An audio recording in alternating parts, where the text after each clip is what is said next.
Tajuk yang ditaklifkan pada malam ini ialah bagaimana menghadapi hari kiamat. Bagaimana menghadapi hari kiamat.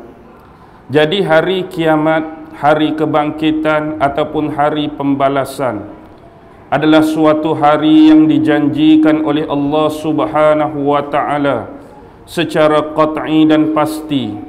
Diterangkan oleh Allah Subhanahu wa taala sendiri menerusi kalam-kalamnya, wahyu-wahyunya, perkataan-perkataannya, sebagaimana tertera ayat-ayat yang terkandung di dalam Al-Quran. Begitu juga didetailkan secara jelas dan terperinci melalui hadis-hadis Rasulullah sallallahu alaihi wasallam. Bahkan bila kita berbicara mengenai hari kiamat, sebenarnya bukan konteks agama Islam sahaja yang mempercayai akan tiba dan datangnya hari kiamat, sekaligus bahawa agama-agama samawi yang pernah diturunkan oleh Allah Subhanahu wa taala menerusi utusan-utusannya yang terdahulu, atas nama Nabi mana sekalipun, atas nama Rasul mana sekalipun, pasti memberitakan dan mengingatkan umat masing-masing perihal akan kedatangan hari kebangkitan, hari pembalasan ataupun hari akhirat. Jadi justru perkara yang perlu kita bicarakan malam ini ialah di bawah konteks agama samawi, sama ada orang-orang Yahudi ataupun orang-orang Nasrani, lebih-lebih lagi kita semua sebagai penganut agama Islam memang mempercayai akan kebenaran hakikat hari kiamat ataupun disebut sebagai hari kemudian. Baki lagi menerusi pentaklifan tajuk pada malam ini yang dicanangkan kepada hadirin hadirat muslimin muslimat, terutama khususnya penduduk-penduduk di Surau Kastam ini, bagaimana kita nak menghadapi hari kiamat. Suatu benda yang belum datang, suatu benda yang belum tiba, suatu benda yang kita tak dapat nak agak. Bagaimanakah seteruk-teruk keadaan, bagaimanakah semusnah-semusnahnya alam ini, seperti yang digambarkan oleh Allah Subhanahu wa taala. Baki lagi apa yang diterangkan oleh Allah ada paksi dia untuk kita sama-sama imani, untuk kita sama-sama mempelajari apakah perkara-perkara yang seharusnya didepani, disediakan oleh umat Islam, terutamanya di akhir zaman. Di dalam surah-surah awal Al-Quran lagi, selepas surah yang pertama Al-Fatihah, Allah mendatangkan surah yang kedua, iaitu surah Al-Baqarah. Awal-awal surah Al-Baqarah ayat 1 sampai ayat 5. A'udzu billahi minasyaitonir rajim. Bismillahirrahmanirrahim. Alif lam mim. Dzalikal kitabu la raiba fihi hudal lil muttaqin.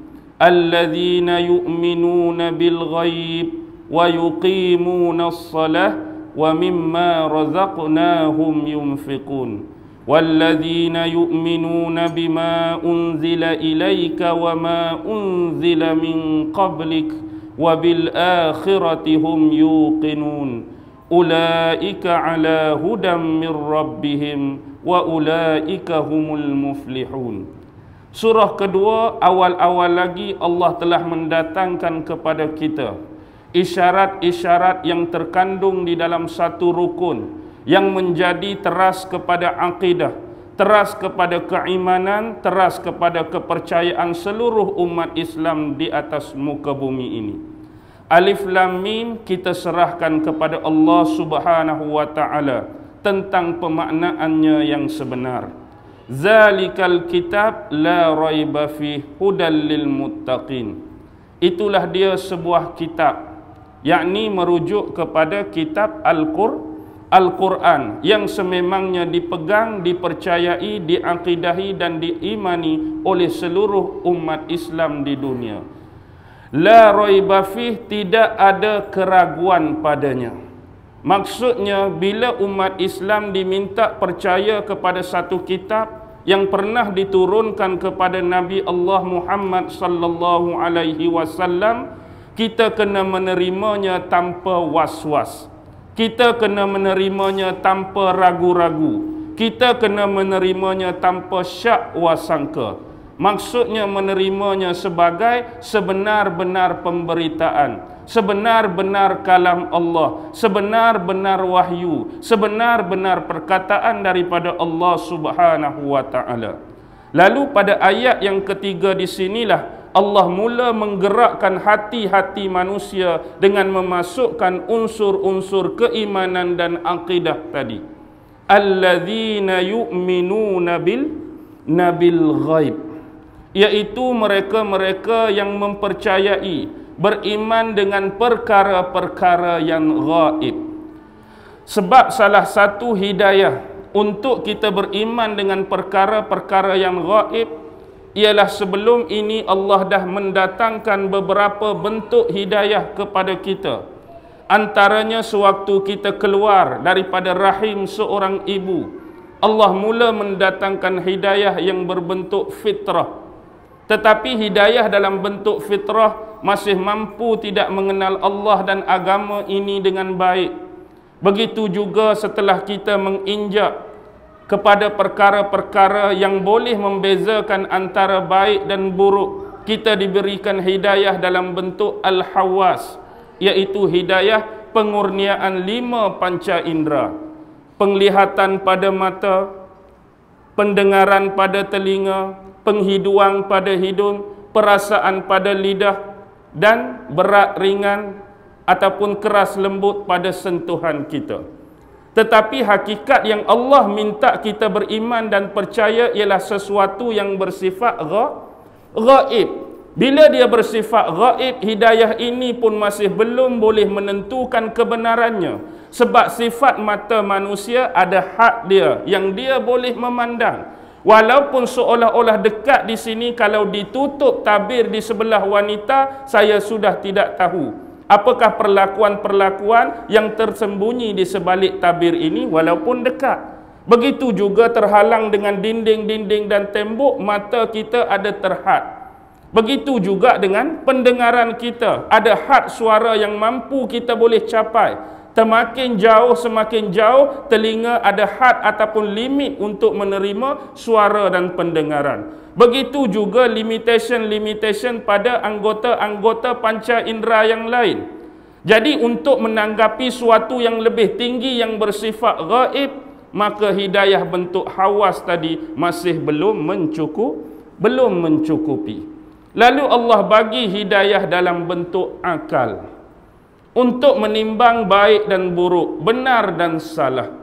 Tetapi pertimbangan akal untuk dirasionalkan dengan agama selagi masih belum turun wahyu, belum diutuskan Nabi, belum diturunkan Al-Quran, pasti ada perselisihan yang banyak. Selalu saya bagi perumpamaan sebagai contoh sebuah gelas di depan. Datangkan 2 kumpulan, 2 firqah, 2 grup. Mungkin kumpulan yang pertama menganggap gelas ini mengandungi manfaat. Mari firqah yang kedua, bagi kumpulan kami gelas ni mengandungi mudarat. Tengok, baru 2 grup, baru 2 otak, baru 2 pemikiran dah bercanggah. Jadi begitulah yang berlaku kebanyakan perselisihan khilaf hari ini. Kalau semata-mata berdasarkan pemikiran dan akal, masih tak boleh tembus hakikat keagamaan.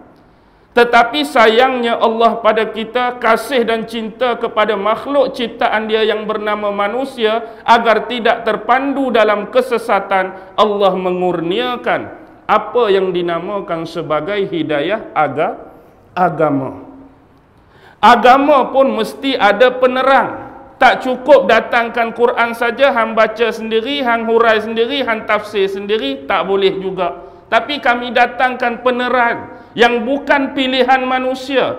Kamu tak boleh pilih. Kalau suruh manusia pilih, dia akan bermain dengan sentimen. Ni hak kumpulan kita, bagi dia lah tafsir Quran. Ni grup kita, bagi dia lah. Tapi bab Nabi-Nabi dan Rasul, Allah yang tentukan, Allah yang buat pilihan. Nak terima tak terima, itulah hakikat pemberian dan kurniaan Allah pada kita. Bila datangnya Nabi, dia terangkan dengan sejelas-jelasnya, sedetail-detailnya, tanpa meninggalkan satu ilmu pun sebelum kewafatan beliau. Dan inilah yang menjamin kita agar terus kekal berada di atas jalan kebenaran. Tetapi hakikatnya ada satu lagi hidayah yang perlu kita ada, iaitu hidayah at-taufiq. Hidayah fitrah saja tak cukup, hidayah panca indera tak cukup, akal saja tak cukup, agama dah cukup. Tetapi walaupun agama dah cukup, tak ada taufik, dia akan boleh terseleweng. Apa makna taufik? Taufik ialah secara mudah pengekalan yang berteruskan di atas perkara-perkara yang baik. Nak kekal di atas buat benda yang baik, tu yang paling payah. Sebagai contoh, ada hidayah seseorang yang mungkin di luar agama kita, dia agama Hindu, dia agama Buddha, dia agama Kristian. Tiba-tiba datang hidayah daripada Allah, mungkin dia dengar ceramah, mungkin dia buat kajian, mungkin dia kaji alam semesta, dia pun masuk Islam. Dia dah dapat hidayah, sebelum ni kafir jadi Islam. Bagus. Tetapi kalau tak ada taufik daripada Allah, berkemungkinan bulan depan dia boleh jadi murtad balik. Dia boleh jadi murtad balik kalau tak ada pengekalan yang baik tu. Benda ni banyak dah berlaku. Banyak dah berlaku kalau tak ada taufik. Ambil hak mudah, seseorang yang jahat berubah nak jadi perangai baik. Dia pun berubah sikit demi sedikit, akhirnya jadi seorang yang berperangai baik. Tapi kalau tak ada taufik Allah, 2 minggu saja baik, masuk minggu ketiga, jahat balik. Nak taufik ni lah kekal terus. Kalau dulu jahat, baik terus. Kalau dulu non-Muslim, kalau dah jadi Muslim, Muslim selamanya, tak keluar-keluar lagi. Jadi kelima-lima ni perlu kita telusuri dengan baik. Dan dia akan memaknai apa yang Allah maksudkan, sesuatu yang gaib. Dan ulama-ulama mentafsirkan termasuk dalam yu'minuna bil ghaib, ialah termasuk Allah. Allah gaib. Siapa kenal Allah di sini? Bercerita tentang Allah, agama telah menetapkan 4 perkara. Zat Allah, nama Allah, perbuatan Allah, sifat Allah. Nama-nama Allah nak bahaslah 2-3 jam pun tak ada masalah. Nak bahas sifat Allah 2-3 jam pun tak ada masalah. Nak bahas perbuatan-perbuatan Allah 2-3 jam pun tak ada masalah. Tapi satu dikecualikan, jangan berbahas tentang zat Allah. Bahaslah hak lain, zat Allah jangan usik. Jadi sebab dia gaib, termasuk Allah di dalamnya. Begitu juga malaikat. Siapa pernah jumpa malaikat? Oh, semalam malaikat turun. Malam Lailatul Qadar saya jumpa tepi Queens Bay. Ada siapa? Tak ada. Malaikat juga gaib.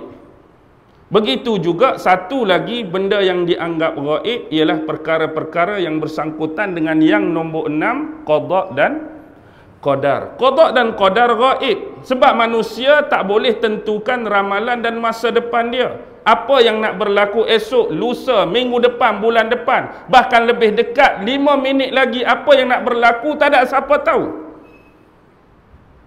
Jadi kita mesti yakin dan beriman dengan ketentuan yang Allah dah tentukan pada kita dalam bentuk apa sekalipun. Kemudian disambung, wa ma unzila ilaika wa ma unzila min qablik. Apa yang diturunkan kepada kamu. Ka ni khitab kembali pada siapa? Diturunkan kepada kamu merujuk kepada Nabi Muhammad. Wa ma unzila min qablik. Dan diturunkan kepada Nabi-Nabi dan Rasul sebelum ni. Bukan kata Nabi Muhammad saja yang pernah terima wahyu dan kitab. Nabi Musa pernah menerima Taurat. Nabi Daud pernah menerima Zabur. Nabi Isa pernah menerima Injil. Otomatik kita mesti yakin dan percaya bahawa keempat-empat kitab tersebut pernah diturunkan oleh Allah kepada penentuan Nabi-Nabi dan Rasul tadi. Tadi dah 3, Allah, malaikat, qada dan qadar, kemudian hal nabi-nabi dan kitab yang diturunkan pada mereka, plus 2, jadi 5. Ayat terakhir, wabil akhiratihum yuqinun. Dan tentang berkenaan dengan hari kiamat, hari akhirat, hari pembalasan, mereka yakin dengan sebenar-benar keyakinan. Ulaika ala hudam mir rabbihim wa ulaika humul muflihun. Itulah mereka-mereka yang telah diberi hidayah, petunjuk oleh Allah Subhanahu wa taala, dan itulah mereka yang dilabelkan Allah sebagai manusia-manusia yang muflih, berjaya. Jadi ini intipati kita, wabil akhiratihum yuqinun. Tetapi gambaran-gambaran lain tentang hari kiamat, tentang hari akhirat dijelaskan Allah oleh banyak ayat di dalam Al-Quran. Kadang-kadang kita bertemu Al-Qari'ah, Mal-Qari'ah, wa ma adraka mal-Qari'ah. Ni cerita pasal apa? Hari kiamat. Al-Haqqah, Mal-Haqqah, cerita pasal apa? Hari kiamat. Begitu juga dengan cerita-cerita dalam ayat-ayat yang lain. Gambaran tentang Ashabul Yamin, Ashabul Shimal, gambaran tentang Sirat, gambaran tentang neraca, gambaran tentang himpunan di padang mahsyar, gambaran tentang syurga, gambaran tentang neraka, gambaran tentang azab dan seumpama dengannya. Baik, bila kita nak melangkah untuk memahami bagaimana kita nak berdepan dengan hari kiamat, lebih-lebih lagi keterkaitan dia dengan fitnah-fitnah yang banyak muncul di akhir zaman. Baik, dalam konteks ini boleh saya kategorikan dan kelaskan bahawa manusia ini terbahagi kepada 3 kumpulan. Manusia ini terbahagi kepada 3 grup, 3 firqah dalam memahami dan menyikapi hadis-hadis yang didatangkan oleh Rasulullah sallallahu alaihi wasallam, terutama yang berkaitan dengan peristiwa-peristiwa akhir zaman, merujuk kepada tanda-tanda kecil kiamat, seterusnya 10 perkara besar kiamat, dan seterusnya kiamat yang sebenar yang pasti akan berlaku sebagaimana yang diceritakan oleh Allah Subhanahu wa taala. Baik, 3 kumpulan yang dimaksudkan ialah, kumpulan yang pertama ialah satu kumpulan yang sememangnya dalam hati mereka, dalam jiwa mereka memang langsung tidak mempercayai akan hakikat kebenaran hari kiamat. Dalam hati dia, jiwa dia, hidup dia ni memang mereka tak percaya bahawa hari kiamat akan berlaku, dunia ini akan musnah pada sampai waktu yang ditetapkan oleh Allah Subhanahu wa taala. Baik, kumpulan-kumpulan ini sememangnya banyak didominasi oleh selain daripada agama yang berteraskan agama samawi. Walaupun di luar Islam ada agama Yahudi, di luar Islam ada agama Nasrani, di luar Islam ada agama-agama yang lain seperti Buddha, Hindu, Jain dan sebagainya, tetapi konteks pemahaman mereka tentang pembalasan hari kiamat, syurga dan neraka masih ada. Tetapi yang lebih banyak didominasi ini yang berada di belahan dunia, sama ada timur atau barat, biasanya diwakili oleh kumpulan-kumpulan yang mengamalkan paganisme dan bersifat sekularisme. Orang-orang agama pagan ni biasanya mereka bertuhan dalam bentuk alam semesta. Contoh, zaman-zaman dahulu mereka yang menyembah bintang, zaman dahulu mereka yang menyembah bulan, zaman dahulu mereka yang menyembah matahari, menyembah batu, menyembah pokok, menyembah unsur-unsur alam yang lain. Jadi mereka tak mempercayai tentang suatu kuasa gaib yang paling tinggi. Ini adalah bentuk-bentuk agama paganisme.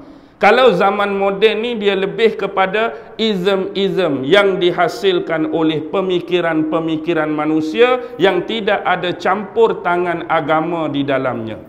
Banyak ke tak banyak? Hari ini ada sekularisme, hari ini ada liberalisme, hari ini ada pluralisme, hari ini ada komunisme, hari ini ada pragmatisme dan macam-macam ism yang lain. Yang ism ini dihasilkan berdasarkan wahyu atau konteks pemikiran manusia saja.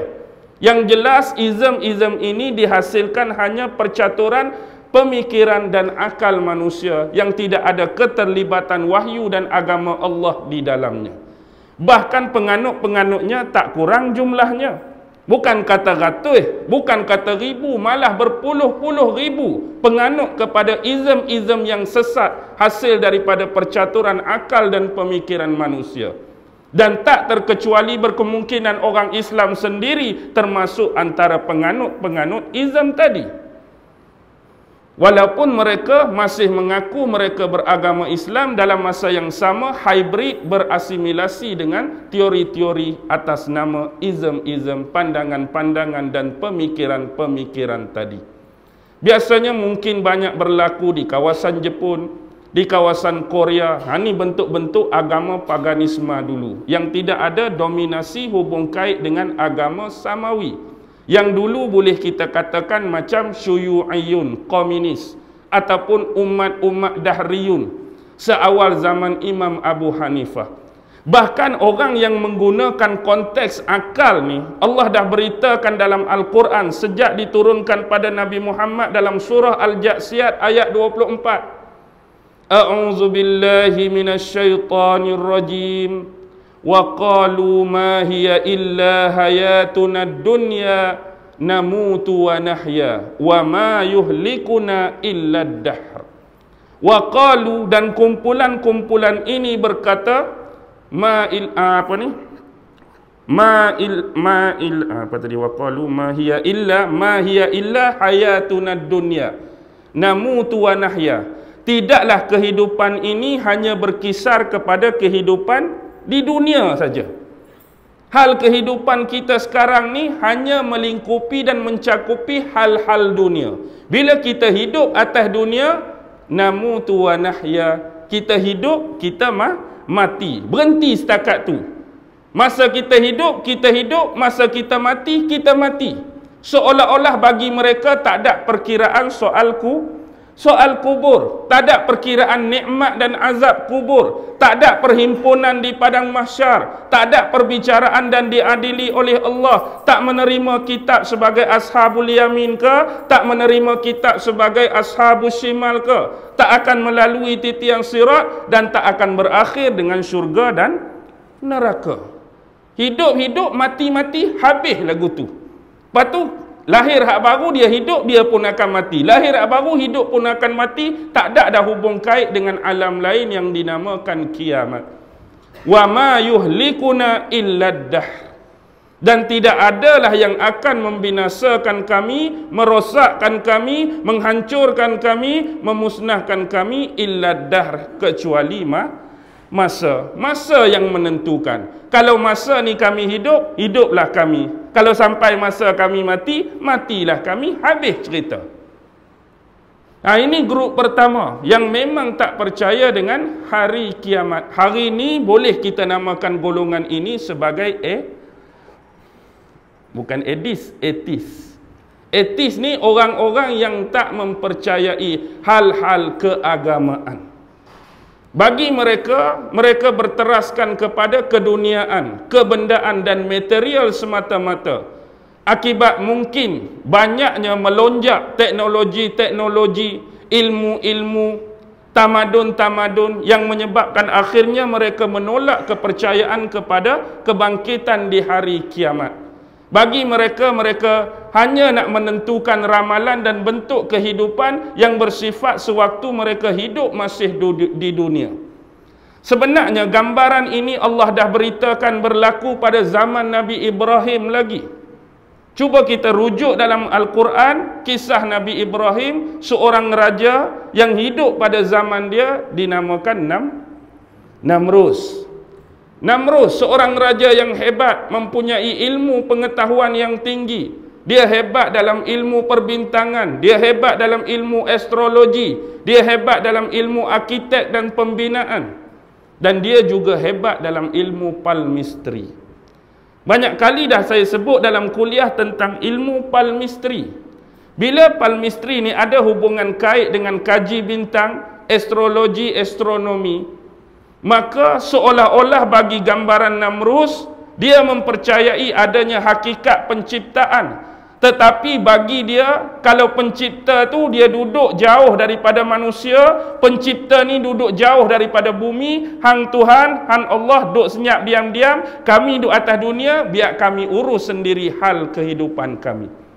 Hang buat kami sudah, patut duduk diam-diam, hal dunia ni, hidup kami, kami urus sendiri, kami bina sendiri, kami ramal sendiri. Berpandukan ilmu palmistri itulah dia buat satu ilmu yang hari ini kita panggil sebagai horoskop. Jadi horoskop tu kan ada 12 bintang tu dah. Gemini, Taurus, Capricorn, Sagittarius, Leo, Virgo, macam-macam tu. Jadi itu adalah ramalan-ramalan terhadap bulan-bulan kelahiran seseorang. Contoh orang tu dia bintang Leo, dia duk bacalah apa akan terjadi kalau orang bintang Leo. Kalau orang bintang Capricorn, apa akan jadi? Jadi kadang-kadang orang boleh terpengaruh. Hari ni kalau meniaga rugi. Dia pula meniaga pasar malam, tak pergi pasar malam mana ni? Kalau meniaga rugi. Walhal orang dok pi boleh 100-200 untung. Tak ada masalah pun. Perlu apa percaya kepada palmistri sedangkan hakikat kita kata kita beriman dengan qada dan qadar. Untung rugi dah ada dalam tangan Allah. Berjaya ke tak berjaya ke dalam tangan Allah. Maju ke tak maju dah ada dalam tangan Allah. Tapi sebab kita tak diberitakan benda ni, life must go on. Hidup mesti terus. Kita bukan boleh main agak-agak, main fikir-fikir, main pakai rembat. Rasa-rasa malam ni rugi, rasa-rasa malam ni untung. Payahlah hidup lagu ni. Rasa-rasa tahun ni naik pangkat, rasa-rasa tahun ni bos nak buang kerja. Payahlah hidup lagu ni. Kan dah rasa senang hidup lagu ni, main duk agak-agak saja. Payah. Jadi tak perlu tertampan dengan ilmu-ilmu ramalan-ramalan tadi, horoskop-horoskop tadi. Baik, tetapi ramalan ni biar reti beza dengan apa yang kita hadapi atas dunia hari ni. Dia berbeza dengan ramalan. Contoh, atas jalan raya 90 naik 110 memanglah kena saman. Itu bukan ramalan, tu memang confirm kena saman lah kalau ada polis, kalau ada JPJ. Itu benda yang telah termaktub dan memang akan dilaksanakan. Baik. Bila kita lihat kepada mereka, mereka lebih berteraskan kepada teknologi, kebendaan dan material. Inilah yang menghalang hati dan jiwa mereka untuk menerima apa yang dinamakan sebagai konteks keagamaan. Tak ada Tuhan pun tak ada masalah, tak ada agama pun tak ada masalah, tak ada panduan kitab pun tak ada masalah, tak ada Nabi lagi tak ada masalah. Bahkan kehidupan mereka berdasarkan logik semata-mata, prasangka semata-mata, agakkan semata-mata.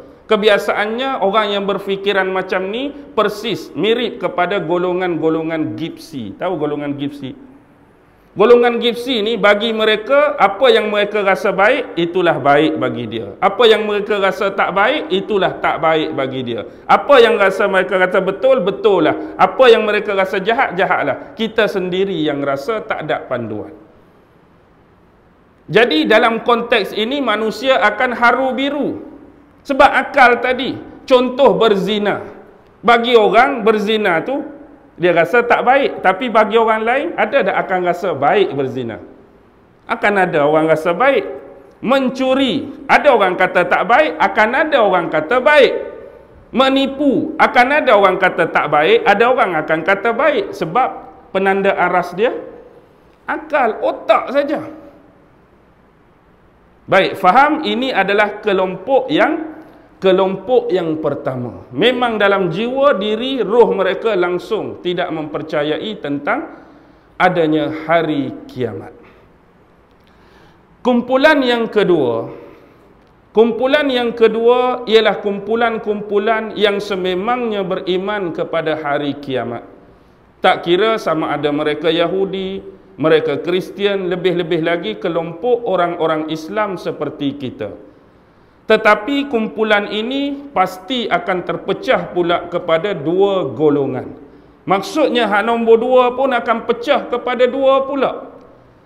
Baik, kita ambil rumusan hak yang kedua, dia beriman kepada Allah, beriman kepada semua rukun iman tadi. Tetapi bila mereka menyifati dan menanggapi hadis-hadis Nabi tentang ilmu-ilmu akhir zaman, hadis-hadis Nabi tentang fitnah-fitnah akhir zaman, hadis-hadis Nabi tentang perkara-perkara yang bersangkutan dengan hari kiamat, ada di antara mereka yang menganggap bahawa hadis-hadis yang dibentangkan, diceritakan, didetailkan, diperincikan oleh Nabi hanyalah sebagai pemberitaan, penceritaan semata-mata tanpa langsung mereka mengambil manfaat, pengajaran dan iktibar daripada dia.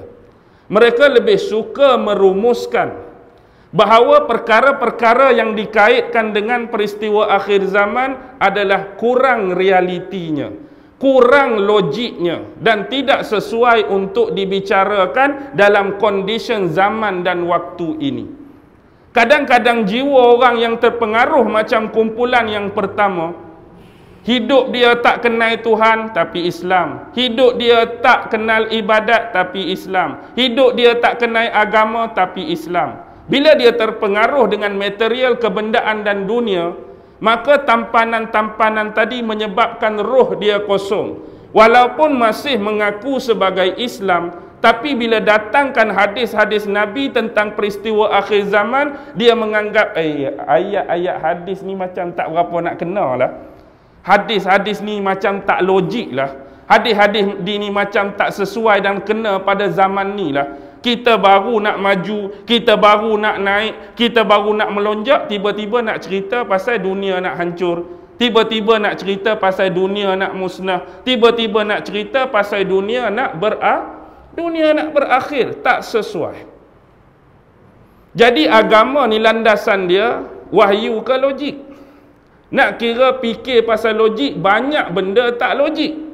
Bahkan dalam hadis-hadis Nabi akhir zaman pasti akan berlaku banyak ketidaklojikan-lojikan kalau hanya berdasarkan akal. Lebih-lebih lagi fitnah Dajjal lagi banyak hak kita rasa tak logik. Tapi sememangnya itulah hakikat yang diberitakan oleh Nabi. Baik, kumpulan yang kedua ni hak kumpulan pertama, pecahan dia. Kumpulan kedua ada pecah dua. Jadi kumpulan pertama ni banyak didominasi bukan kalangan orang-orang biasa, tapi berkemungkinan dia cendekiawan yang hebat, alim-alim ulama, orang-orang yang berpengaruh. Tetapi di sana mereka juga banyak melakukan pengkajian, mereka juga banyak melakukan penelitian terhadap pelbagai jenis disiplin ilmu. Mereka juga mengkaji tentang hadis-hadis fitan. Mereka juga mengkaji tentang hadis-hadis akhir zaman.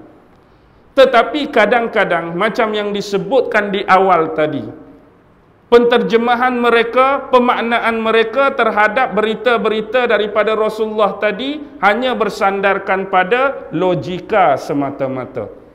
Hanya berpandukan sebagai agak-agakkan semata-mata. Seolah-olah datang hadis ni, kalau kita rasa dia logik dan masuk akal, boleh diterima. Kalau mari hadis, memang tak masuk akal, memang tak boleh nak fikir, hak ni kita tolak. Kita jangan terima. Jadi bukan begitu asas manhaj kita tentang disiplin eskatologi Islam. Sebab kita akan melibatkan banyak perkara fitnah yang memang tak akan masuk akal. Bila berdepan dengan keadaan demikian, kadang-kadang mereka mendatangkan periwayatan-periwayatan yang kadang-kadang bersifat batil, menyusahkan dan bermasalah. Jadi nak menerima hadis-hadis tersebut riwayat mesti mutawatir. Kita tak boleh terima hadis-hadis yang bersifat ahad. Baru pasti hadis ni betul atau hadis ni salah. Baik pada satu sudut. Tapi bila memikirkan hadis-hadis Nabi tentang peristiwa akhir zaman, seolah-olah dia satu kumpulan pemberitaan yang tak boleh ditolak lagi akan hakikat kebenaran dia. Fitnah akhir zaman, hadis-hadis yang datang ni seolah-olah kita tak boleh tolak. Dan memang kita tak menafikan pasti ada hadis yang benar-benar sahih. Ada hadis yang bersifat kurang sahih. Ada hadis yang bersifat maudhu', ada hadis yang bersifat palsu. Yang ni kita perlu pandai cerakinkan mengikut neraca ilmu hadis ataupun mustalah hadis. Tetapi di sana perlu diberi peringatan. Kadang-kadang di belakang mereka ada musuh-musuh Islam. Tidak semua. Kadang-kadang mungkin mereka guna atas nama ulama, atas nama cendekiawan, atas nama cerdik pandai, atas nama pengkaji, atas nama jurnalis. Tapi di belakang musuh-musuh Islam, automatik mereka menggunakan bahan yang sama. Mak datang hadis Nabi, cerita hadis Nabi, tapi mereka huraikan dan terjemahkan dalam bentuk keraguan. Meragukan hadis-hadis Nabi tersebut pada pemaknaan yang sebenar. Terutama bila melibatkan kedatangan Imam Mahdi. Hadis tak mutawatir lah, hadis ahad tak boleh nak pakai lah. Imam Mahdi ni macam legenda saja, Imam Mahdi ni macam mitos saja, Imam Mahdi ni macam dongengan saja. Tambah-tambah sifat dan kriteria dia tu akan menakluki belahan bumi timur dan barat. Mana mungkin seorang imam akan menakluki dan menguasai timur dan barat. Ini adalah mitos, ilusi dan mimpi-mimpi kosong semata-mata. Tak boleh nak pakai. Mereka guna hadis Nabi, tapi mereka jerak kita, mereka pelari kita dari pemaknaan yang menyelewengkan. Itu kumpulan yang pertama. Manakala kumpulan yang kedua banyak dinominasi oleh orang-orang awam biasa di kalangan penganut agama Islam. Hak ni yang paling ramai. Biasanya orang-orang awam ni, belum lagi kita masuk bab peristiwa-peristiwa hadis-hadis tentang ilmu fitan. Tetapi bila bercakap tentang base, tunggak, paksi, teras kepada ilmu syariat pun sudah rebah kadang-kadang. Bila berbicara tentang asas agama, sebagaimana hadis Rasulullah dengan Jibril, terutama tentang iman, Islam, ihsan, bukan. Kadang-kadang base orang awam, iman, Islam dan ihsan hanya setakat jumlah dan nama saja. Pemahaman Islam, iman dan ihsan orang-orang awam Islam kadang-kadang berhenti setakat jumlah dan nama. Berapa rukun iman bang? 6 ikut jumlah. Cuba sebut kepada Allah, kepada malaikat, kepada kitab, kepada rasul, hari kiamat, qada qadar. Kalau Islam pula jumlah dia 5, habis daripada syahadah sampai pi haji ke Mekah. Kalau ihsan pula seolah-olah kamu beribadat kepada Allah, seolah-olah kamu dapat melihat Allah. Kalau kamu tak dapat lihat Allah, yakin dan percayalah bahawa sememangnya pastinya Allah sedang melihat kita. Setakat tu saja. Tapi hakikat sebenar, penghuraian, pemerincian tentang hakikat iman dia tak belajar pun.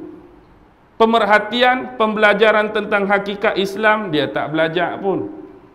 Pemerhatian dan pelajaran tentang hakikat ihsan, akhlak-akhlak, nilai-nilai dan tasawuf-tasawuf yang bersifat Islamik dia tak belajar pun.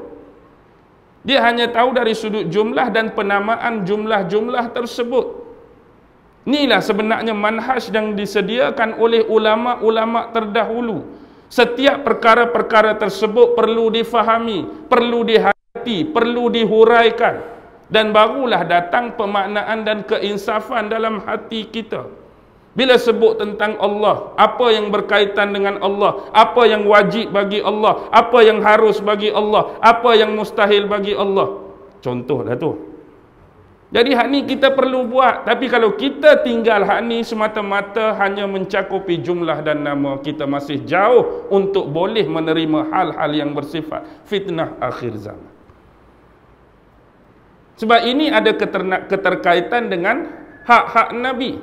Dan hak-hak Nabi terangkum pula dalam 4 sifat dia. Sidik, amanah, tabligh, fatanah. Nabi memang sidik dan kita mesti menerima setiap berita tersebut dengan penuh kepercayaan. Dan dia amanah.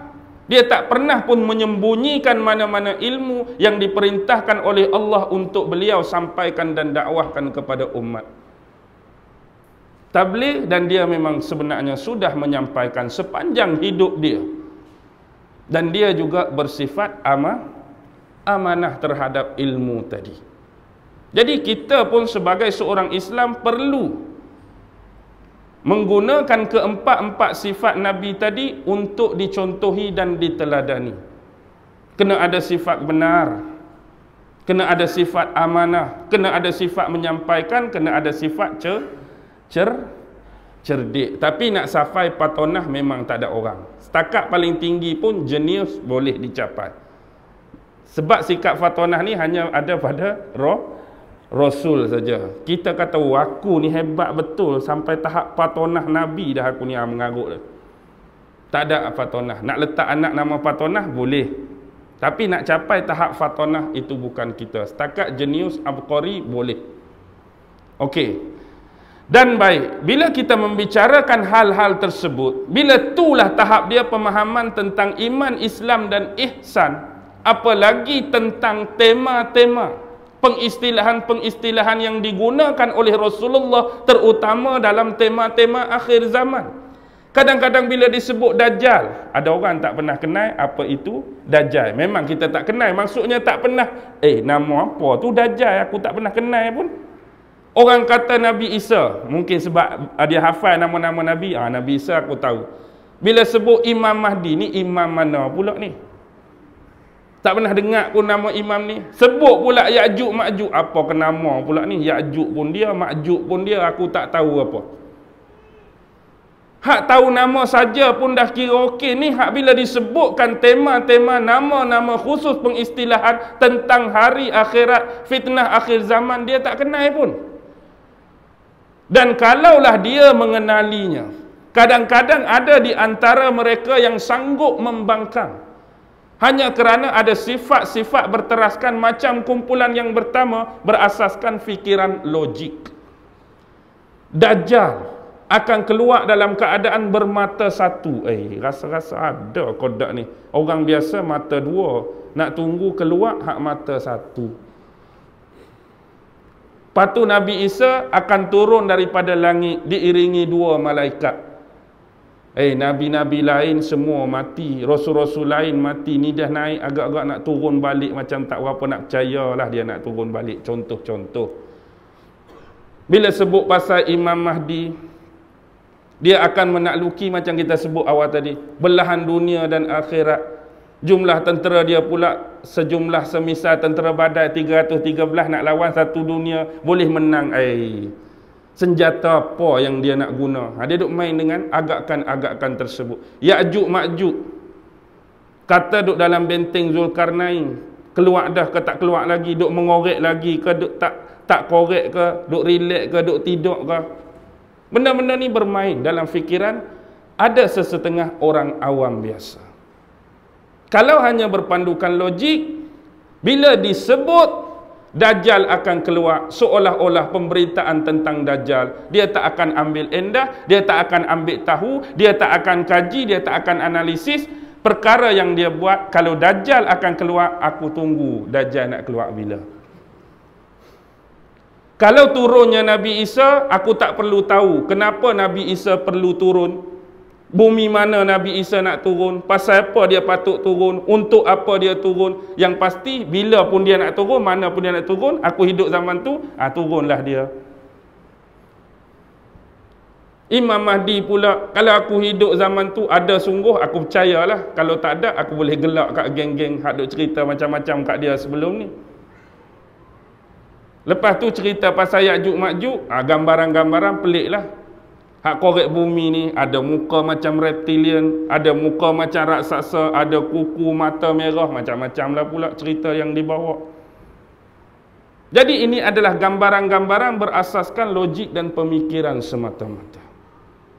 Dan inilah perlu kepada pengkajian-pengkajian dan perkara-perkara yang sepatutnya untuk direalisasikan dengan benda-benda seumpama tadi. Kalau memang anda nak tunggu Dajjal keluar mata satu, sampai bila pun dia tak akan keluar mata satu.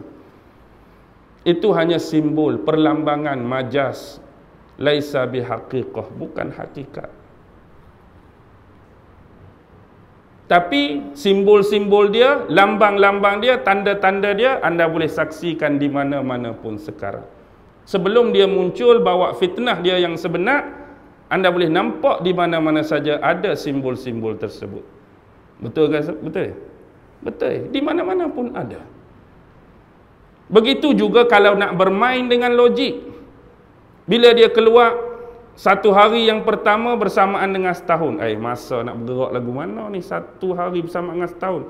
Lepas tu kurang pula satu hari bersamaan dengan sebulan. Lepas tu kurang pula satu hari bersama dengan seminggu. Lepas tu 37 hari seperti hari-hari biasa. Adakah masa tu akan jadi berhenti? Masa tu akan jadi lambat bergerak? Macam-macam lah kalau nak main logik akal. Tetapi hakikatnya dia adalah majas. Dan banyak lagi perlambangan. Dajjal akan keluar dan mengendarai seekor himar. Tahu himar itu apa? Donkey, keldai, yang telinganya sepanjang 40 hasta. Keldai tapi telinga 40 hasta. Agak-agak nak tunggu keluar keldai hak telinga 40 hasta sampai bila nak keluar? Dah majas laisa bihaqiqah. Kalau nak bermain dengan logik, sampai bila pun kita tak boleh nak menerima. Kumpulan hak kedua, hak pertama tadi, lagu ni mereka tolak lah. Apa ni cerita pasal keldai, telinga 40 hasta tak logik? Tolak. Ni apa waktu sehari, setahun sehari ni? Tolak. Begitu juga dengan Nabi Isa. Dah Allah angkat, ada setengah kata macam Nabi Idris, tak turun-turun. Dia pun pasal apa nak turun? Saya dah cerita panjang, kenapa Nabi Isa perlu turun. Tahu tak kenapa Nabi Isa perlu turun di akhir zaman? Sekurang-kurangnya ada 5 benda kenapa Nabi Isa perlu turun. Yang pertama ialah kerana orang-orang Yahudi. Sebab dulu orang-orang Yahudi lah yang berpakat dengan Maharaja Rom, iaitu Maharaja Herodes, zaman kehidupan Nabi Isa alaihi salam, untuk membunuh beliau. Ada pakatan orang-orang Yahudi dengan Maharaja Rom untuk membunuh beliau. Akhirnya akibat perancangan yang licik, bukan beliau yang tertangkap sebenarnya, dia dibawa naik ke langit oleh Allah. Tapi seolah-olah gambaran dia itu ditangkap, kemudian disalib, mati, terbunuh. 3 hari kemudian setelah dikebumikan, dimakamkan, dihidup balik. Lepas tu naik balik. Jadi bab naik ni dia pun terima, kita pun terima. Tapi orang Islam berakidah Nabi Isa naik sebelum berlaku peristiwa penyaliban. Walaupun hakikat tu bukan Nabi Isa, tapi Judas Iskariot yang dikelirukan rupanya terhadap orang-orang Yahudi dan Maharaja Rom. Mereka juga percaya Nabi Isa naik. Tapi mereka percaya Nabi Isa ditangkap, Nabi Isa yang disalib, Nabi Isa mati terbunuh, Nabi Isa mereka ke bumi dan kuburkan, Nabi Isa bangkit balik hari ketiga, dan Nabi Isa naik. Sebab tu hari ini yang tunggu turunnya Nabi Isa bukan kita orang Islam saja. Orang Kristian pun tunggu Nabi Isa turun, the true Messiah. Cuma pemahaman konsep eskensi dia panggil. Bab naiknya Nabi Isa kita berbeza dengan mereka. Jadi Nabi Isa turun nak mengesahkan bahawa dia masih belum meninggal, belum mati, belum terbunuh. Yang dalam agakkan orang Yahudi sekarang, dia dah berjaya bunuh Nabi Isa beberapa kurun yang lalu. Dia sememangnya tunggu juga the true Messiah. Dia tunggu juru penyelamat yang sebenar. Tetapi mereka nak buat satu ujian. Benarkah Nabi Isa ni penyelamat yang sebenar? Orang Yahudi tunggu penyelamat sebenar. Dia nak buat satu ujian bahawa betulkah Nabi Isa penyelamat yang sebenar. Tiba-tiba bila mereka perangkap Nabi Isa boleh kena tangkap. Takkanlah orang kena tangkap ni penyelamat. Takkanlah orang kena salib penyelamat. Takkanlah penyelamat mati dibunuh. Jadi bagi dia Nabi Isa tu bukan penyelamat, dan bagi dia Nabi Isa dah mati. Penyelamat yang sebenar bagi dia akan turun di akhir zaman, bukan merujuk kepada Nabi Isa, tapi the false Messiah, Dajjal. Faham konteks pemahaman Yahudi tentang Messiah. Jadi Nabi Isa turun, aku tak, seolah-olah ni bukan kata-kata dia, ni saya sendirilah. Seolah turun, aku tak mati lagi, hak hang bunuh tu orang lain. Ni aku hak sebenarnya. Jadi aku nak balas balik, Revenge of the Fallen, Transformer. Tu tak ada kena dengan Transformer. Maksudnya nak balas dendam balik. Jadi akhirnya dia bunuh semua orang Yahudi. Kan hadis akhir zaman, orang Yahudi akan dibunuh oleh semua orang Islam kan? Termasuk gembong dia, ketua dia, Dajjal sendiri pun Nabi Isa yang bunuh. Tak ada orang lain boleh sentuh dan bunuh kecuali Nabi Isa. Bahkan tengok kepada hadis Nabi. Tengok hadis Nabi. Kalaulah katakan Dajjal itu keluar sewaktu aku berada di tengah kalian, pasti aku akan menghadapinya dengan ilmu dan hujah-hujah. Nabi tak kata dia akan bunuh. Sebab yang bunuh Nabi pun tahu, bukan dia, tapi Nabi Isa. Tapi kalau Dajjal keluar zaman Nabi dengan sahabat, Nabi akan lawan dia dengan ilmu dan hujah. Tapi kalau dia keluar selepas aku, masing-masinglah menjaga keimanan masing-masing. Tapi kita ambil frasa depan tu. Kalau Nabi pun nak lawan Dajjal dengan ilmu dan hujah, kita kena belajar ilmu dan hujah lah.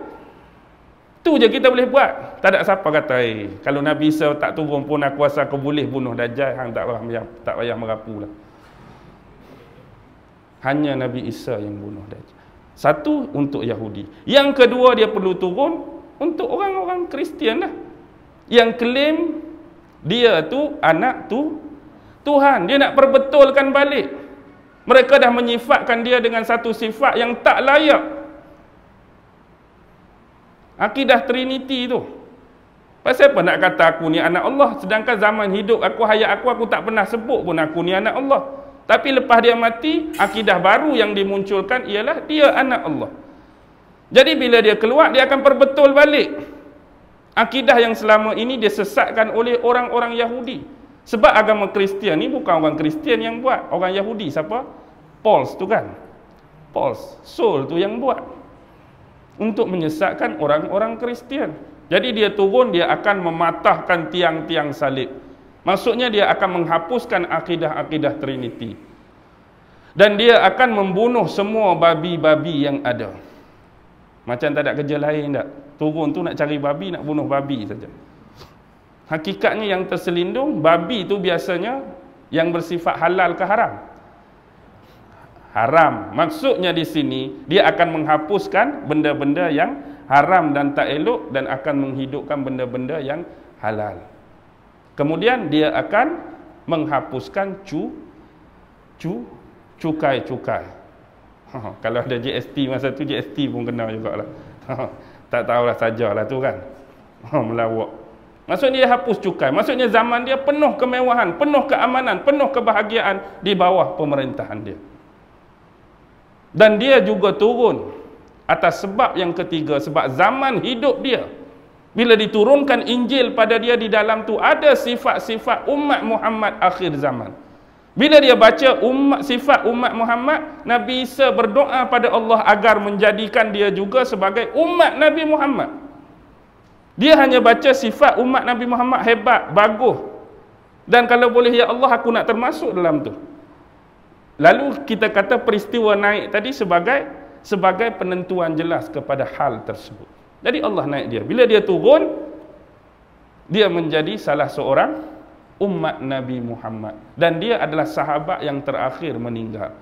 Sebab waktu peristiwa Isra' dan Mi'raj, Rasulullah pernah bertemu dengannya di syurga tingkat yang pertama, tingkat 1 Nabi Adam, tingkat 2 Nabi Yahya dengan Nabi Isa, tingkat 3 Nabi Yusuf, tingkat 4 Nabi Idris, tingkat 5 Nabi Harun, tingkat 6 Nabi Musa, tingkat 7 Nabi Ibrahim alaihissalam. Dia dah berjumpa dengan Nabi, mengucapkan salam, menyambut salam Nabi, bercakap-cakap dengan Nabi. Jadi dia turun mengakhiri sebagai salah seorang sahabat terakhir Rasulullah sallallahu alaihi wasallam. Dan yang keempat, bila dia nak turun, bermaksud itu adalah perlambangan bahawa sisa-sisa hidupnya akan berakhir. Bila dia turun tu, dia akan matilah. Waktu duduk atas tu, tak matilah. Jadi dia naik dikatakan umur 33 dan dia turun melengkapi sama dengan wafatnya umur Nabi Muhammad. Nabi Muhammad mati 63. Dia naik 33, dia turun 33, maksudnya dia akan hidup lebih kurang 30 tahun lagi. Ada setengah riwayat 40 tahun. Sama macam sahabat Nabi Abu Bakar pun 63, Umar pun 63. Dan yang kelima, untuk mengatakan bahawa sebenarnya hakikat dia turun bukan ada kelebihan dia berbanding dengan Rasulullah, tetapi sebenarnya nak menyatakan bahawa Rasulullah tu adalah jauh lebih mulia berbanding dengan dirinya. Sebab apa lebih mulia Nabi? Dia datang bukan nak bawa agama baru, tetapi mengekalkan agama Islam Rasulullah. Cuma diperbaharui, direnovasi mengikut hak-hak yang sebenar. Dan dia akan buang pengamalan-pengamalan yang tidak ada asas dalam agama, benda-benda yang karut dalam agama, benda-benda yang diada-adakan dalam agama. Okey. Tu dia jadi panjang pula kalau nak cerita tak? Bagus 9 suku. Boleh lagi tak? Boleh lagi. Baik. Okey. Orang-orang dalam kelompok ni juga, bila didatangkan hadis-hadis Nabi sebagai contoh, mereka hanya terima sebagai dalam bentuk kata-kata saja. Maksudnya dalam hadis ada cerita pasal Nabi Isa lah dia. Cerita pasal Dajjal lah dia. Cerita pasal orang tu lah dia. Maksudnya seolah-olah tidak ada pemaknaan dan penghuraian daripada kata-kata tadi. Seolah-olah tidak bermakna apa-apa kisah dan cerita yang Rasulullah paparkan tentang fitnah akhir zaman, sama dia anggap macam cerita-cerita lain yang pernah dia dengar dalam dunia ni. Orang macam ni sama seperti dia baca Quran, dia anggap cerita-cerita Nabi, sejarah-sejarah yang Allah bawa datang dalam Quran macam baca buku sejarah. Jangan baca Quran macam baca buku sejarah. Hari ini ramai orang yang mengambil sikap demikian. Baca Quran, dia hanya boleh tahu setakat cerita Nabi Adam. Aku baca Quran, cerita Nabi Idris. Aku baca Quran, cerita Nabi tu. Aku baca Quran, cerita Nabi ni. Jadi kalau kita baca dalam bentuk pemahaman dan penghayatan demikian, seolah-olah Quran jadi macam buku sejarah lah. Sejarah yang perlu dikenang, sejarah yang diceritakan kembali oleh Allah, sebab tak ada orang tahu apa yang berlaku pada Nabi sebelum ni. Jadi Allah nak bagi tahu, Allah tolong cerita kat kita melalui Nabi Muhammad. Dia jadi macam buku sejarah. Tapi hakikatnya dakwah-dakwah Nabi itulah yang kita nak guna zaman sekarang. Bagaimana Nabi-Nabi itu didatangkan pattern-pattern fashion-fashion penentangan. Umat-umat yang menentang Nabi sama tak perangai mereka? Tak sama. Umat Nabi Nuh, dia tentang Nabi Nuh cara lain. Umat Nabi Soleh cara lain. Umat Nabi Ibrahim cara lain. Yang Allah nak bagi ialah bila umat ni buat lagu ni, macam mana bentuk dakwah Nabi tu. Bila hak perangai macam ni, macam mana Rasul tu tangani masalah tu. Itu yang kita nak belajar. Kita tengoklah ni satu kumpulan, ni pesen jenis Nabi Nuh ni, cari cerita Nabi Nuh, tackle depa. Perangai macam ni pesen jenis kumpulan Nabi Isa ni, cari cerita Nabi tu, tackle depa. Dan satu lagi yang sebenar, sejarah yang dimunculkan penentangan tu pasti akan berulang. Ingat, selama mana kita belajar sejarah, setiapnya pasti akan berulang. Adakah onar, kejahatan, kefasikan, kemurtadan, mengaku jadi Tuhan akan berakhir setelah Fir'aun mati? Tak akan ada orang akan ulangi perangai ni. Fir'aun sajalah, cukuplah, matikan dia sebagai sejarah. Tak akan ada perangai Fir'aun akan dibawa zaman ni. Ada ke tak ada? Akan ada balik. Itu yang kita perlu beringat. Perangai Namrus akan ada balik. Perangai umat Nabi ni akan ada balik. Dia tak akan berhenti. Sejarah pasti akan berulang. Zaman yang berbeza, nama yang berbeza, pelaku yang berbeza. Tu saja. Zaman kita, orang zaman kita. Memang sejarah dah berakhir. Tapi ini yang perlu kita hadapi. Makhluk-makhluk yang akan membawa mesej-mesej penentang Allah tadi setiap hari akan keluar dan muncul. Kadang-kadang Allah hebat dan bijaknya cara dia nak tarik fikiran manusia.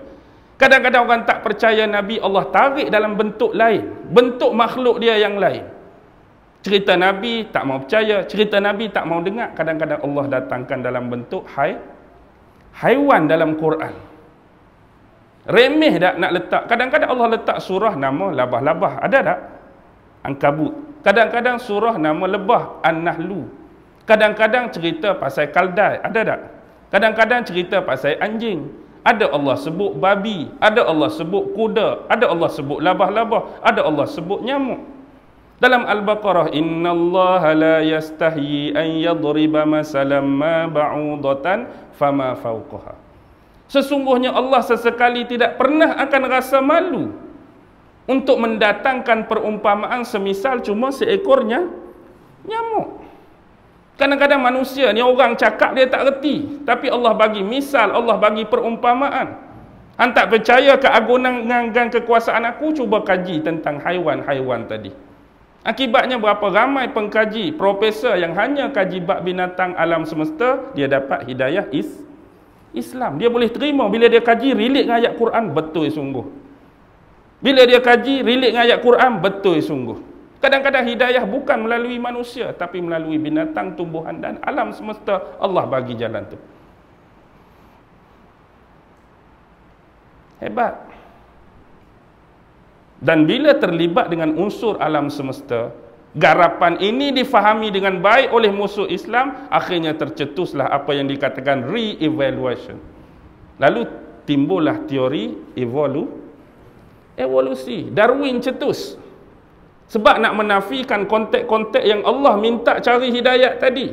Kaji haiwan, kaji batu, kaji bintang, kaji tumbuhan. Dia bawa datangkan benda yang sama, tetapi dia cuba menyelewengkan hakikat dan fakta penciptaan. Seolah-olah dunia ni terjadi dengan sendirinya. Binatang-binatang pun berevolusi dengan sendirinya. Ikan paus lompat naik ke darat, tiba-tiba jadi beruang kutub. Oh, hak tak ada bulu, hitam putih jadi beruang kutub, hak berbulu pula dah. Tak macam-macam lah penipuan-penipuan yang mereka buat. Akhirnya orang yang termakan dengan teori-teori saintifik tadi rebah. Boleh diterima ni, logik ni, masuk akal ni. Akhirnya mereka menolak agama, mereka menolak wahyu akibat termakan dengan penipuan-penipuan tadi. Dan kita perlu bersedia, dan hari ini insya-Allah kita tanggapi dengan baik isu tersebut. Tak ada jalan lagi mereka boleh celah masuk bagi sesiapa yang benar-benar beriman kepada hakikat penciptaan Allah. Bila kita masuk saja teori DNA, rebah habis semua.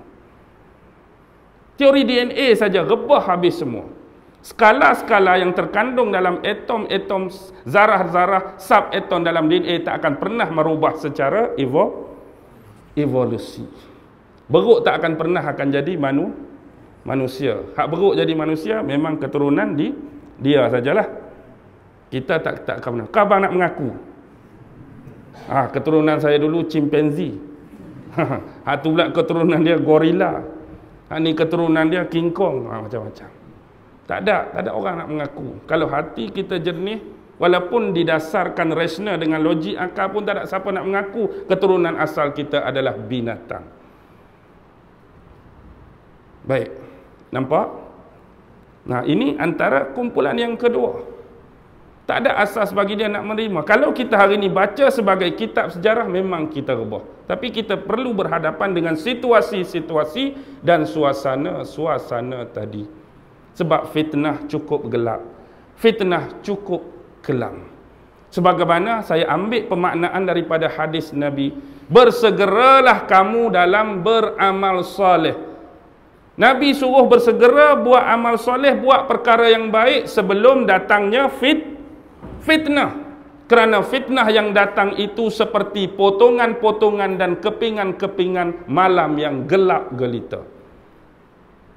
Yang paling penting clue yang Nabi bagi, kadang-kadang seorang itu berpagi-pagian dalam keadaan beriman, tapi petang dia sudah jatuh kafir.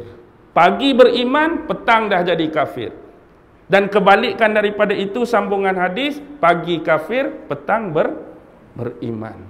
Nak cakap gelapnya fitnah, kelamnya fitnah, seperti potongan-potongan dan serpihan-serpihan malam yang gelap gelita. Seolah-olah kita berjalan tanpa panduan cahaya. Fitnah datang dan kita hanya bermain dengan raba-raba dan agakkan. Ingat, zaman sekarang fitnah tu dah muncul. Sebab fitnah tu dah muncul lah dia mula bercampur benda baik dengan benda buruk, benda hak dengan benda batil. Sampai sekarang kita nak tentukan hak mana baik, hak mana jahat pun dah pening kepala. Hak mana betul, hak mana salah pun dah pening kepala. Kadang-kadang benda yang kita anggap betul sebenarnya salah. Kadang-kadang benda yang kita anggap salah sebenarnya betul. Jadi inilah perlukan kepada apa yang Nabi sebut tadi, ilmu. Ilmu. Tak ada ilmu memang meraba kita. Dan inilah yang perlu kita hayati pada frasa-frasa ilmu akhir zaman. Okey, kembali kita kepada grup yang terakhir.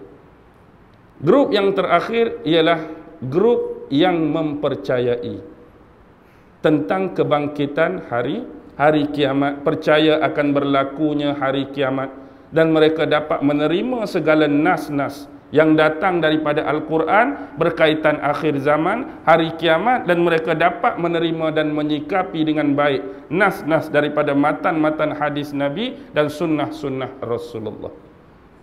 Baik perkara-perkara yang melibatkan tanda-tanda kiamat kecil, lebih-lebih lagi 10 perkara yang melibatkan tanda-tanda kiamat besar. Baik, yang ini dia ada rentetan dia, lebih kurang 3 rentetan.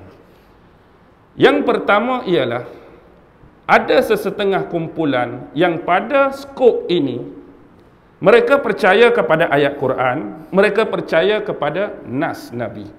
Tetapi kepercayaan mereka terhadap ayat dan nas hanya berhenti setakat membaca dan menterjemahkan sahaja. Mereka baca, lepas tu terjemah. Tak ada huraian, tak ada analisis, tak ada pengkajian, tak ada bersambungan dengan ilmu-ilmu yang wujud pada konteks dan situasi kita sekarang. Ni ayat Quran tentang akhir zaman. Dia pun baca Al-Qari'ah, Mal-Qari'ah, lepas tu baca terjemahan, berhenti setakat tu. Contoh. Baca hadis Nabi akan keluar Dajjal, akan turun Nabi Isa, berhenti setakat tu. Tanpa dia buat kajian bentuk-bentuk dan konteks-konteks yang sebagaimana kita sebut tadi. Dia berhenti di situ. Tetapi kadang-kadang pemaknaan yang mereka buat tersasar daripada landasan manhaj sebenar, disiplin ilmu yang sebenar yang telah dihuraikan oleh ulama-ulama yang muktabar, ulama-ulama yang berkaliber, ulama-ulama yang berautoriti, ulama-ulama yang berintegrasi. Kita nak menghadapi satu-satu ilmu mesti ada manhaj, mesti ada disiplin-disiplin ilmu tertentu. Macam kita nak belajar tafsir, ada beberapa cabang ilmu yang kita perlukan untuk mentafsir Al-Quran. Kita nak belajar hadis, ada beberapa cabang ilmu untuk kita mentafsirkan hadis. Kita nak belajar ilmu fiqh, ada beberapa jenis ilmu untuk kita mengeluarkan ataupun mengistimbatkan hukum daripada ayat ataupun hadis. Begitu juga dengan ilmu lain, pasti ada disiplin-disiplin ilmu untuk mengukuhkan dan menguatkan sampai ke tahap kepercayaan, sampai ke tahap kebenaran yang ingin dicapai dan dicari daripada hasil-hasil disiplin ilmu tersebut. Tetapi di sini, orang-orang hak grup ni, mereka hanya membaca tanpa menganggap mereka akan mengambil pengajaran dan iktibar. Mereka percaya pada ayat, mereka percaya pada hadis, tetapi mereka menganggap itu adalah hal dan perkara biasa. Dan mereka tak mengambil sebagai pengajaran. Dan kumpulan ini lebih mudah saya rumuskan, hanya membaca kisah-kisah, hanya menganggap hal-hal tersebut sebagai perkhabaran daripada Nabi, tanpa mengambil hal tersebut sebagai sempadan dunia fitnah. Contoh, ada setengah orang setelah sejam setengah baru sekali batuk. Okey lah tu tak? Okey. Ramai dah orang anggap apa yang berlaku hari ni, walaupun tu hakikat fitnah yang Nabi cerita, dia dah anggap biasa. Hari ni contoh hadis akhir zaman. Ramai anak-anak mula menderhaka kepada ibu bapa. Berlaku.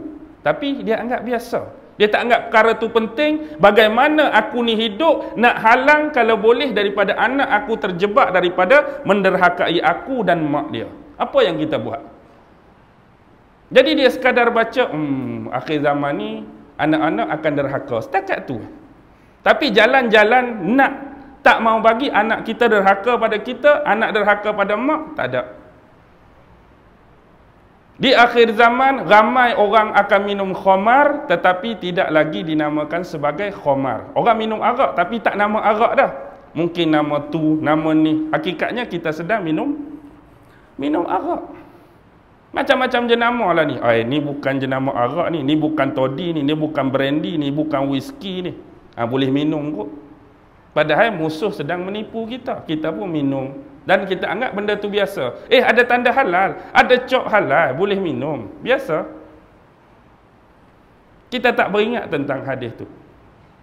Zina pada waktu tersebut akan berleluasa. Hari ni orang anggap biasa kan? Zina. Dulu nak cerita pasal orang tertangkap zina ni payah. Kita hidup tahun 70-an, 80-an. Sekali-sekala mungkin, orang di ujung kampung tu berzina tu. Hari ni tiap-tiap hari orang berzina. Dulu orang berzina malu kat orang dalam rumah tertangkap. Hari ni dia sengaja dia berzina tunjuk kat orang lain. Tambah-tambah telefon lah ni ada kecanggihan kamera. Dia dengan awet dia tanggai pakaian, bertelanjang, berbogel, berzina, rakam pula hasil perzinaan tersebut. Kalau buat kenangan untuk dia tu okey lagi, walaupun tak okey. Lepas tu kita viral lah. Dia viral pula, orang tu tengok, orang ni tengok. Berlaku ke tak ni? Saya tanya ni, berlaku ke tak? Berlaku. Zina dah jadi biasa dan dibuat secara terang-terangan. Tapi apa usaha kita nak halang anak-anak kita, anak-anak jiran, anak-anak orang Islam dari terjebak? Ada tak unsur-unsur pencegahan? Tak ada pun. Begitu juga hal tentang riba. Di akhir zaman semua orang makan riba. Kalau hak berjaya tahan pun pasti akan terkena debu-debu riba. Hari ni loan semata-mata. Hari ni hutang semata-mata. Hari ni interest semata-mata. Semua orang kena. Ustaz nak beli kereta pun loan juga. Nak beli rumah pun loan. Kita bukan ada British cash. Rumah lah ni bukan kata 10,000, berapa ribu? 100,000, 200,000, 400,000. Kita mana lah? Lepas tu buat loan ni kena. Kalau kita kata Islamik pun, anda rasa Islamik selamat ke? Pasti debu-debu dia tu akan kena. Akan kena. Amanah mula dicabut. Amanah mula dicabut. Parti amanah tu cerita lain. Tu amanah lain. Amanah dicabut. Nak percaya pun payah lah ni. Tok imam pun tak amanah. Ulama pun tak amanah. Cerdik pandai pun tak amanah. Orang-orang tertentu pun tak amanah. Orang-orang hak biasa lagilah tak amanah. Jadi, apa perlu kita buat? Macam mana aku nak halang aku daripada terjebak, termasuk tergolong daripada orang yang tak amanah? Bagaimana aku nak tahan biar aku ni terus kekal dalam amanah? Jadi kalau kita anggap macam pemikiran hak pertama tadi, kita anggap benda ni biasa. Aku tak amanah, orang lain pun lagi besar tak amanah dia. Aku pecah amanah, orang lain lagi besar pecah dia. Aku tipu, orang lain lagi besar. Kalau nak bandingkan dengan hak dosa sama buat dosa, sampai bila tak selesai? Aku berzina sekali saja, dia tu berzina 14 kali dah. Perbandingan pun tak kena dah. Jahat sama jahat, tak masuk. Orang dia tu berzina 14 kali, insya-Allah mudah-mudahan Allah jaga aku daripada terjebak dengan zina. Tu yang patut kita buat. Dan banyak lagi lah isu-isu tentang akhir zaman. Umat Nabi Muhammad di akhir zaman akan mula hidup seperti umat-umat terdahulu, bermewah-mewahan. Tak, bersukaria, banyak hiburan. Bila disuakan makanan yang pertama, belum habis pinggan pertama, mari makanan kedua, mewah makanan. Rumah besar-besar, pakaian berganti. 5 almari, 14 almari rumah kita. Mewah sungguh. Tapi bagaimana kita nak menjalani hidup yang zuhud seperti Nabi dan sahabat-sahabat? Kalau kita tak try selamanya, tak boleh. Tu, faham? Maksudnya grup ni ada kebanyakan baca, sekadar baca dan anggap benda tu biasa. Padahal benda tu dah fitnah. Bila fitnah kita anggap biasa, siapa tepuk tangan? Jin, iblis, setan, dajjal, tepuk tangan lah, berjayalah.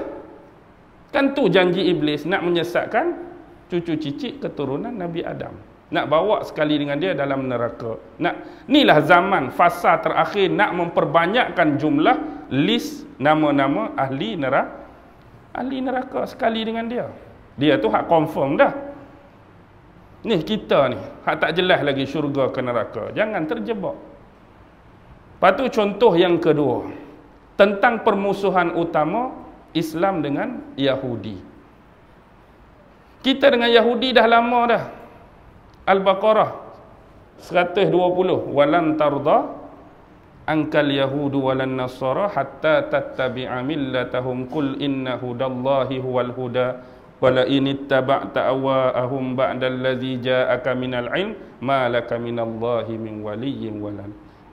Sesungguhnya sesekali tidak akan reda orang Yahudi baik orang Nasrani sehinggalah kamu mengikuti jejak-jejak langkah mereka. Dan hadis Nabi ada yang perincikan benda ni. Sesungguhnya akhir zaman kamu akan mengikuti belakang-belakang punggung-punggung jejak Yahudi sejengkal demi sejengkal, kan? Sampai kalau dia masuk dalam lubang biawak pun kamu akan masuk dalam lubang biawak juga. Maksudnya cara kehidupan, penipuan yang dia buat, kita akan ikut. Dan kita harus faham, permusuhan kita dengan Yahudi tak akan pernah berhenti. Dan kita faham statement Nabi bahawa di akhir zaman umat Islam akan memerangi kaum Yahudi. Yahudi pun pandai fikir logik. Yahudi pandai fikir logik, takkan kita nak tolak ketidaklogikan. Yahudi hari ini beribu-ribu pohon mereka tanam pokok gharqad. Sebab dia terima hadis Nabi. Satu masa semua benda-benda ni akan bercakap. Batu akan bercakap, pokok tu bercakap. Satu pokok saja yang rahsiakan depa, pokok gharqad. Padahal kan nak ikut logik akal, batu mana hak boleh bercakap, nak ikut logik.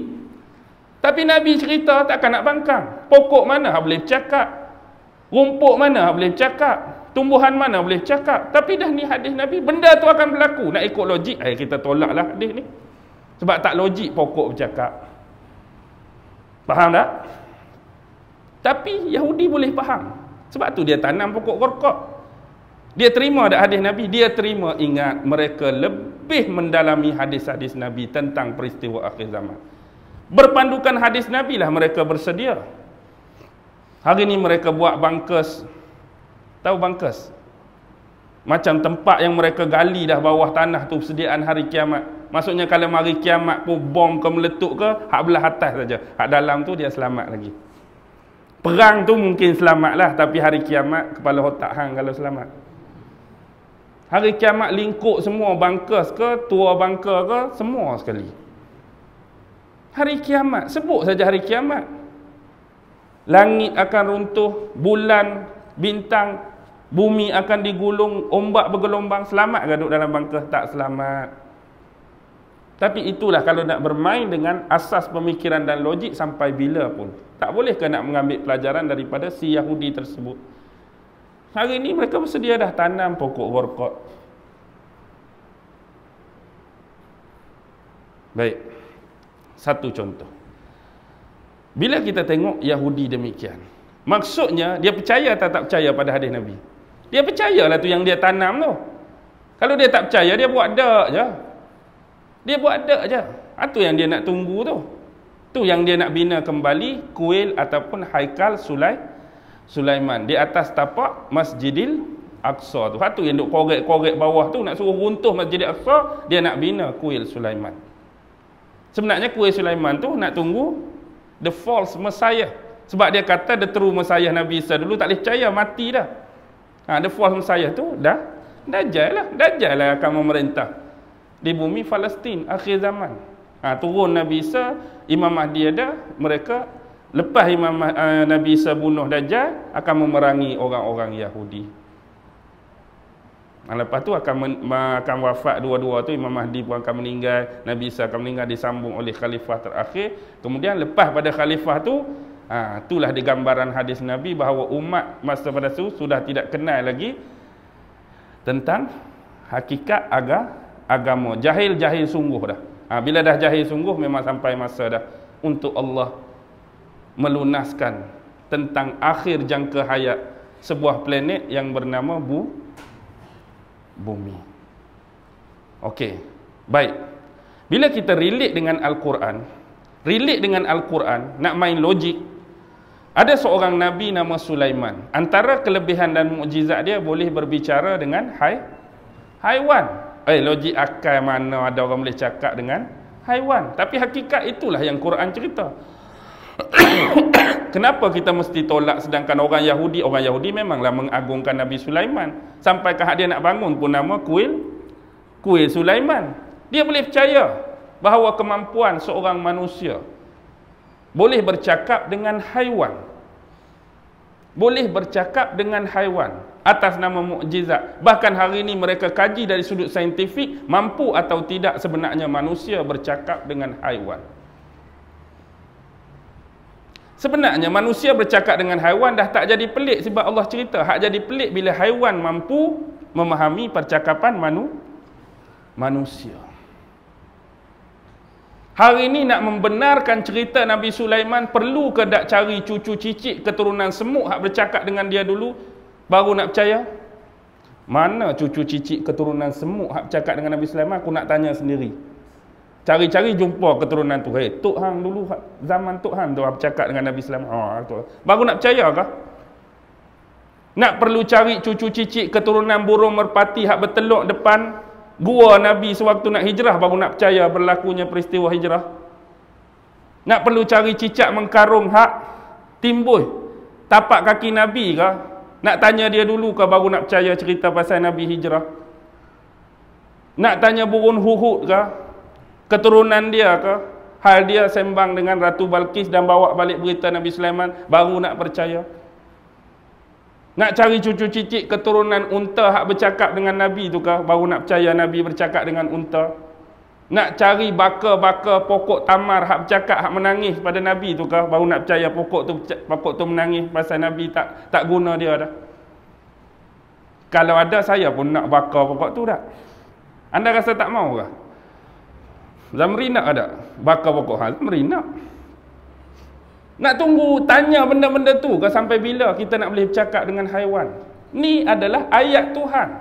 Kewajipan tanpa bangkangan percaya dan beriman dengan ayat tu, dan kisah tu pernah berlaku pada Nabi atas nama mukjizat. Pelik apa nak terima?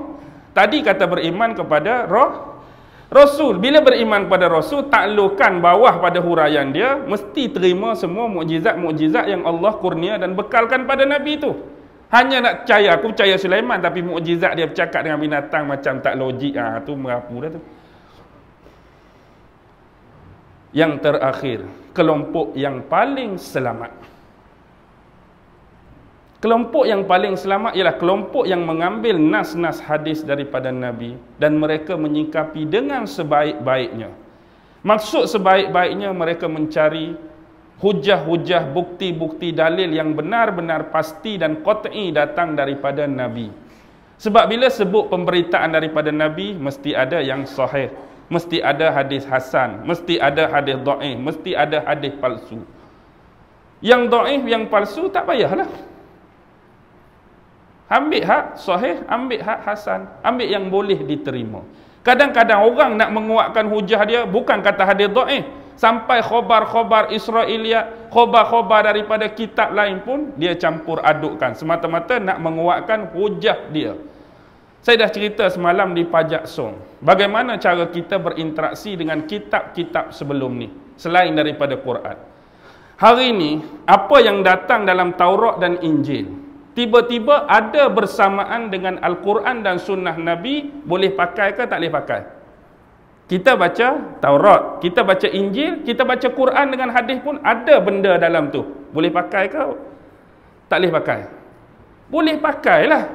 Contoh dalam Taurat Injil cerita adanya hari kiamat. Mari Quran dengan Nabi ada hari kiamat. Tak ada masalah. Dalam Taurat Injil hukum Allah jangan berzina. Mari Nabi Muhammad jangan berzina. Pakailah. Dalam Taurat Injil jangan mencuri, kita pun jangan mencuri, boleh pakai. Taurat Injil hormat ibu bapa, kita pun hormat ibu bapa, pakai. Taurat Injil jangan makan babi, kita pun jangan makan babi, boleh pakai. Tetapi sekiranya baca Taurat, baca Injil, cerita dalam Taurat Injil ada, tapi tak ada dengan Quran, tak ada dengan sunnah, hak ni tak boleh pakai. Tapi ada satu benda yang terakhir. Ada dalam Taurat, ada dalam Injil, tapi tak ada dalam Quran, tak ada dalam sunnah. Maksud saya bukan dari sudut hukum hakam, dari sudut mungkin nama tempat, nama orang, nama kaum, nama kabilah, tarikh-tarikh tertentu. Contoh biasa nama-nama Nabi hak terdahulu, tempat-tempat dia berdakwah, tempat lahir ni, biasa Quran tak perincikan, tapi Taurat dengan Injil dia perinci. Yang ni boleh dipakai cuma untuk masalah penjelasan dan penghuraian. Nak bawa sebagai hujah tidak boleh diterima dan tak kuat. Kita cerita pasal Nabi dalam Quran, tapi tak tahu dia lahir di mana, berapa hari bulan, zaman ke berapa, tiba-tiba baca Taurat, baca Injil, oh Nabi ni kampung dia Faddam Aram. Dia duduk dalam lingkungan 1750 sebelum Masihi hingga tu.